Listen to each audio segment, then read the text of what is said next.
The Supramental Evolution of Sri Aurobindo, Integral Yoga. This presentation is mainly compiled from conversations between Pavitra with Sri Aurobindo and Mira Alfassa from the book Pavitra, The Conversation with Sri Aurobindo. Here, I have attempted to summarize, highlight, and emphasize the main ideas from these conversations. However, for a more accurate understanding of Sri Aurobindo's ideas, I recommend reading his works, letters, and conversations recorded by his disciples in their original forms. I will begin with a brief biography of Aurobindo Ghosh, and then go into more detail about his ideas of transformation and integral yoga. Sri Aurobindo was a prominent Indian philosopher, yogi, and spiritual leader of the 20th century. He was born on August 15, 1872, in Kolkata, then known as Calcutta in British India. Aurobindo came from a distinguished family and received a Western-style education in England. After returning to India from England in 1893, Aurobindo became actively involved in the Indian independence movement. Subsequently, he withdrew from political life and dedicated himself to spiritual pursuits. In Pondicherry, Aurobindo founded an ashram in 1926, which became a center for spiritual seekers from around the world. Aurobindo's philosophical and spiritual writings, including The Life Divine and The Synthesis of Yoga, explore the nature of consciousness, evolution, and the ultimate purpose of human existence. His vision of a future spiritualized humanity and a divine life on earth has inspired countless individuals seeking personal and collective transformation. Sri Aurobindo passed away on December 5, 1950, but his legacy continues to influence spiritual seekers, philosophers, and activists worldwide. The Sri Aurobindo Ashram in Pondicherry remains a vibrant spiritual community dedicated to the practice and realization of integral yoga and the vision of a harmonious and evolved humanity. Our yoga begins where the others end. Union with higher consciousness and union with higher reality are usually the culmination of yoga or sadhana.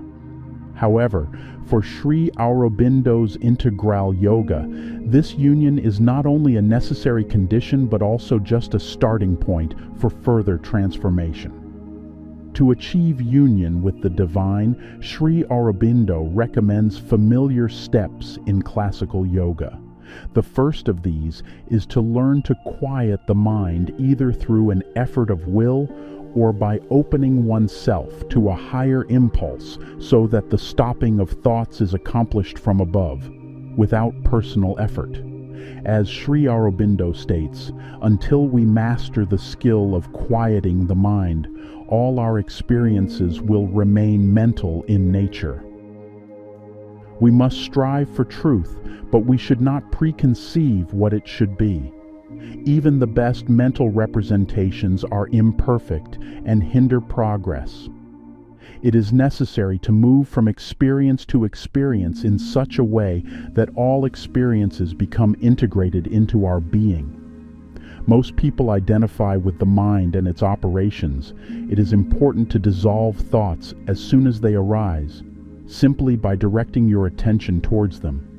The only form of mental silence known to the average person is sleep. Overcoming sleep is a common obstacle that everyone must face.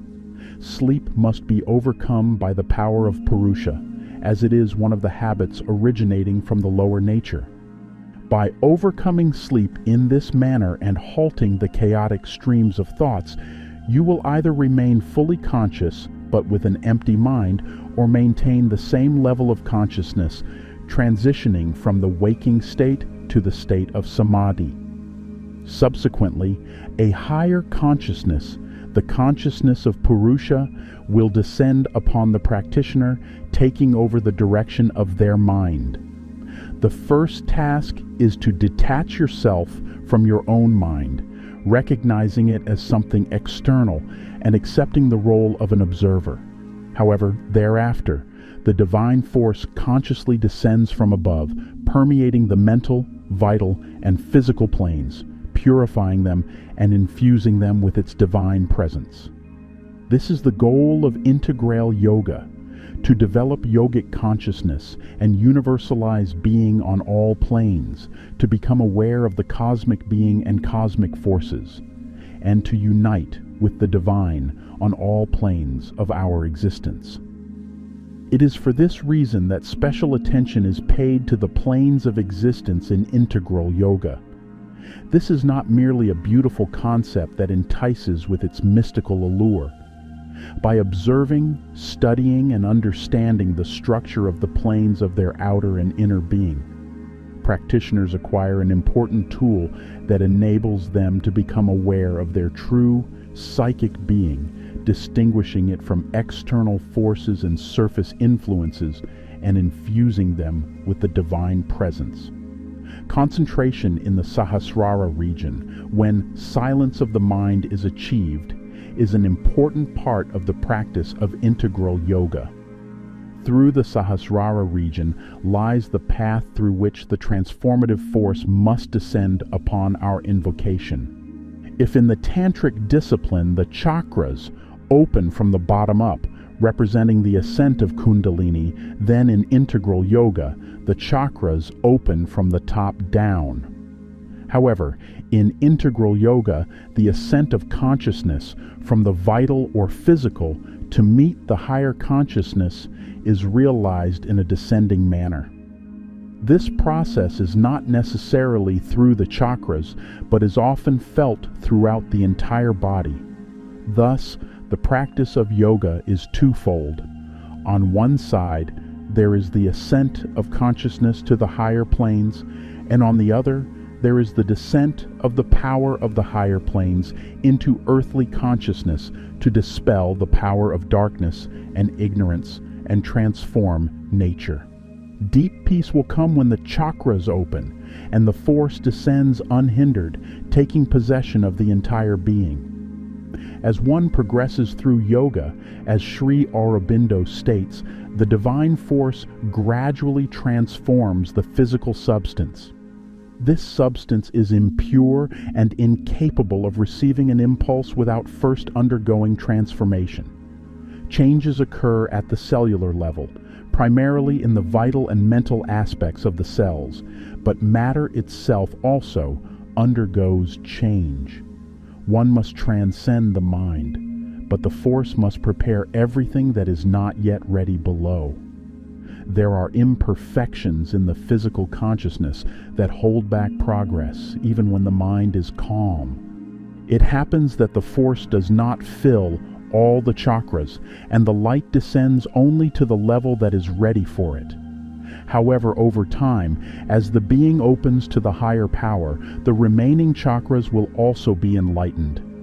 The force works within us, descending through the mind, passing through the vital, and descending to the physical plane. The physical body serves as a veritable storehouse for old habits. The same can be said for the vital. With the opening of the vital and physical, everything that was hidden within them emerges. Therefore, until the vital is opened and the physical body is conquered, the mind cannot be perfected, that is, silent and luminous. But for the force to descend and work, the mind must still be extremely calm. Sometimes the mind is the first to be illuminated by the light, and the supramental works through it. When the enlightened mind begins to open the vital, various forces awaken.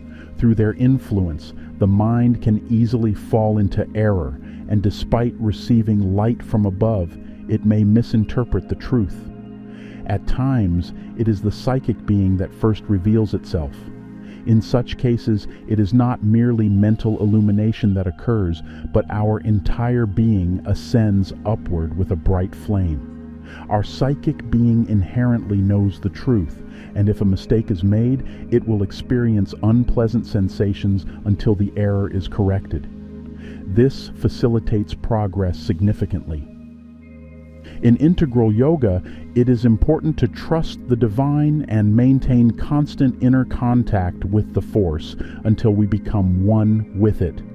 Then, all internal actions will be controlled from within, and the inner consciousness will remain calm and peaceful even during actions and activities.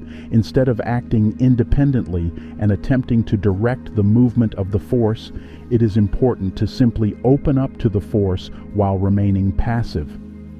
The force does not require our guidance, but it does require acceptance.